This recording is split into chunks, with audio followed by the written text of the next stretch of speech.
What if I told you that the tiny home you've been dreaming about could cost anywhere from $30,000 to $150,000, and that most people are getting this completely wrong? Stick around because in the next few minutes, I'm going to break down the real costs, the hidden expenses nobody talks about, and show you exactly how to budget for your tiny house without getting blindsided. Here's the thing. If you're watching this video, you're probably in one of two camps. Either you're tired of paying a mortgage that feels like it's sucking the life out of your bank account every single month, or you're looking at your backyard thinking, I could put something back there, a studio, a guest house, maybe even a rental unit. And you're absolutely right. You could. But here's what nobody tells you until it's too late. The cost of building a tiny home isn't just about the structure itself. It's about the land, the foundation, the permits, the utilities, and about a dozen other line items that can turn your $30,000 dream into a $70,000 reality check. Now, I'm not here to scare you off. I'm here to give you the truth, the whole truth, so you can make an informed decision and actually build the tiny home you want without breaking the bank or your spirit in the process. But here's the thing most people don't realize. The biggest mistake isn't overspending on the build itself. It's underestimating the invisible costs that come before you even break ground. And by the end of this video, you're going to know exactly what those costs are, how to plan for them, and how to save thousands of dollars in the process. 1. The base cost breakdown. Let's start with the basics.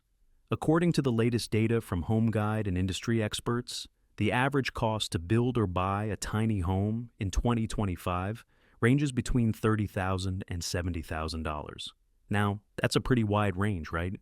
So, let me break down why.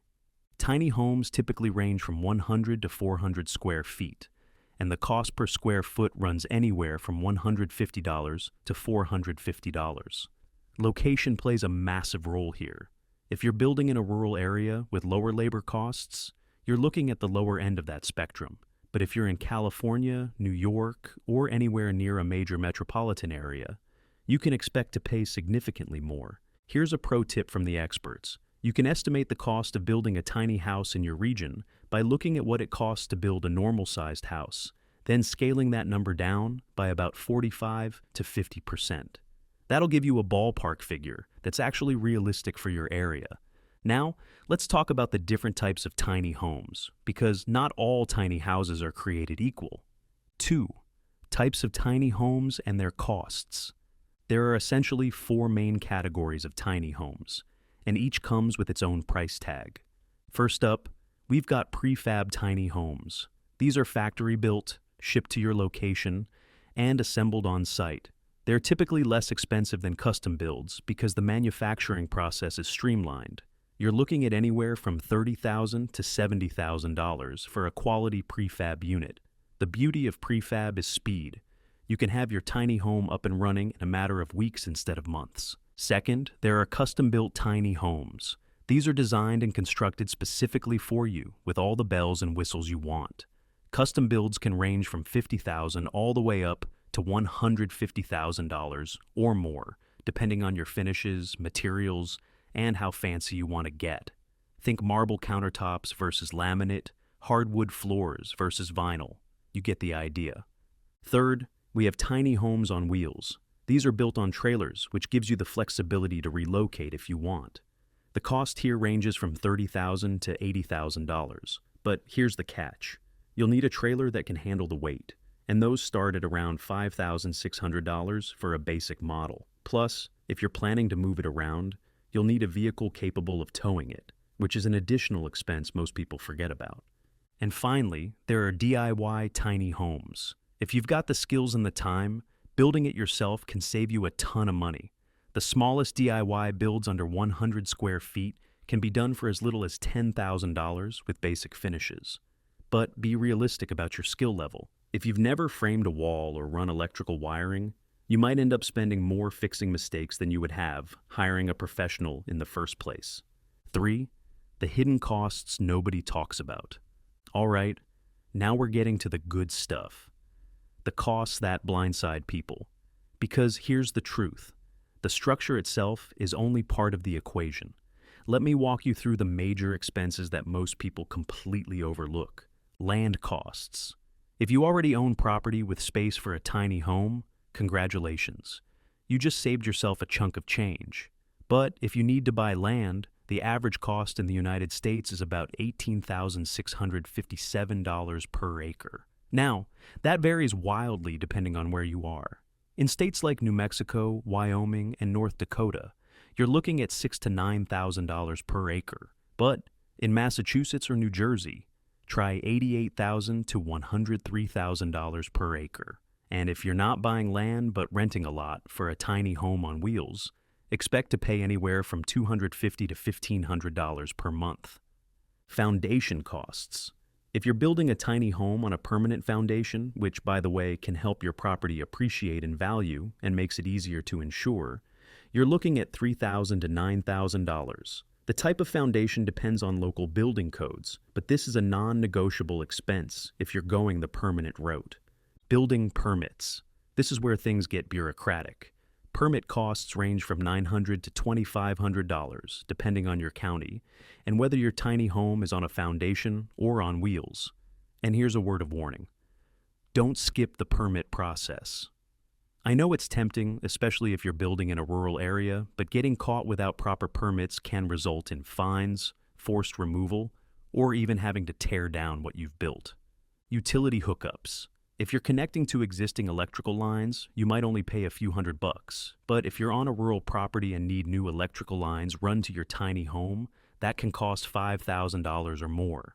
And let's talk about sewer connections. Hooking up to city sewer systems can range from $500 to $20,000. Yes, you read that right. $20,000. That's why a lot of tiny homeowners opt for composting toilets or septic systems instead. Materials. This is where you have some control. Lumber, roofing, flooring, siding, insulation. These costs add up fast. According to the Tiny Life, here's a rough breakdown. Lumber runs $1,000 to $5,000. Metal roofing is $500 to $2,000. Flooring is $300 to $1,000. Insulation is $500 to $3,000. Siding is $1,000 to $2,500. Interior finishes are $500 to $4,000. And electrical work is $750 to $3,000. Add it all up, and you're looking at $14,000 to $52,000 just for materials, depending on the quality and brands you choose. Fixtures and appliances, budget between $800 and $4,000 for things like sinks, lights, fans, and appliances. And here's a tip. Tiny home living has become so popular that manufacturers now make scaled-down appliances specifically for small spaces. You can get slim refrigerators, compact washers and dryers, and even tiny dishwashers that fit perfectly in a small kitchen. Doors and windows. Don't underestimate this line item. Quality doors and windows can run you $1,000 to $6,000. But here's why it's worth spending a little more. Good windows and doors improve insulation, which means lower energy bills down the road. Solar panels. If you want to go off-grid or just reduce your electric bill, solar panels are a great investment. The upfront cost is steep, $5,000 to $15,000. But some tiny homeowners report saving up to $750 a year on electricity. Over time, that pays for itself. 4. Ways to save money without sacrificing quality. Now, I know what you're thinking. This is adding up fast. How do I keep costs down without ending up with a glorified shed? Great question. Let me give you some insider tips. First, look into grant programs. There are actually grant programs specifically for tiny home construction, especially if you're building an eco-friendly or energy-efficient home. Do some research in your state. You might be surprised what's available. Second, use salvaged or recycled materials. You can find incredible deals on reclaimed wood, gently used fixtures, and secondhand appliances. Not only does this save you money, but it also gives your tiny home character and reduces waste. It's a win-win. Third, consider a tiny home kit. But here's the catch. Read the fine print. Many kits don't include windows, doors, plumbing fixtures, or electrical wiring. You could end up spending an extra $5,000 to $15,000 on those missing parts. Make sure you know exactly what's included before you buy. Fourth, if you're going the DIY route, be strategic. Focus your energy on the areas where you can actually save money, like painting, installing flooring, or doing basic carpentry. But hire professionals for the technical stuff like electrical, plumbing, and HVAC. A mistake in those areas can be dangerous and expensive to fix. Fifth, think long term. A well-built tiny home with high-quality materials might cost more upfront, but it'll last longer, require less maintenance, and hold its value better. As one expert put it, while it might be cheaper to buy a tiny home, there are creative companies optimizing the design-build process to make sure clients get the highest quality solution. And it's indeed your forever home. 5. Financing your tiny home.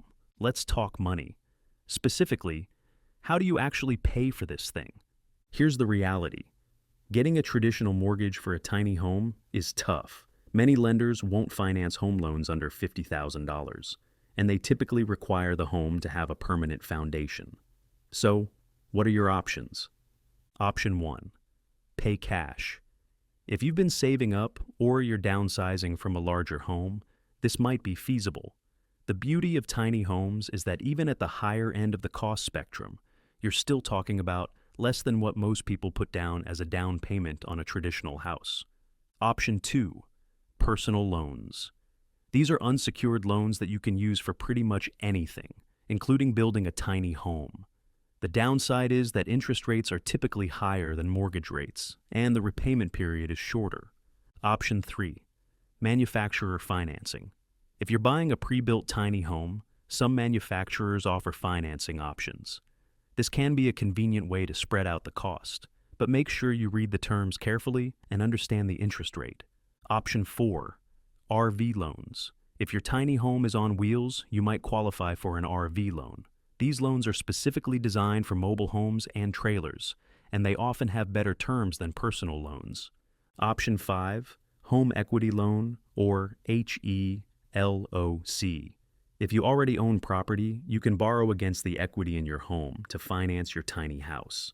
This is especially useful if you're building an ADU or backyard studio on your existing property. 6. The real question, is it worth it? So after all of this, the costs, the planning, the permits, the headaches, is building a tiny home actually worth it? Here's my take. It depends on what you value. If you're someone who's drowning in mortgage debt, tired of maintaining a huge house you don't really need, or just craving a simpler lifestyle, then yes, a tiny home can be absolutely life-changing. The financial freedom alone is worth it for a lot of people. Imagine not having a mortgage payment or having such a small one that it barely makes a dent in your budget. If you're looking to build an ADU in your backyard to generate rental income, the numbers can work beautifully. In many markets, a backyard studio or guest house can rent for $1,200 to $2,000 a month. That means your tiny home could pay for itself in just a few years. And if you're nearing retirement and want to downsize without sacrificing quality of life, a well-designed tiny home can give you everything you need in a compact, efficient, beautiful package. But, and this is important, tiny home living isn't for everyone.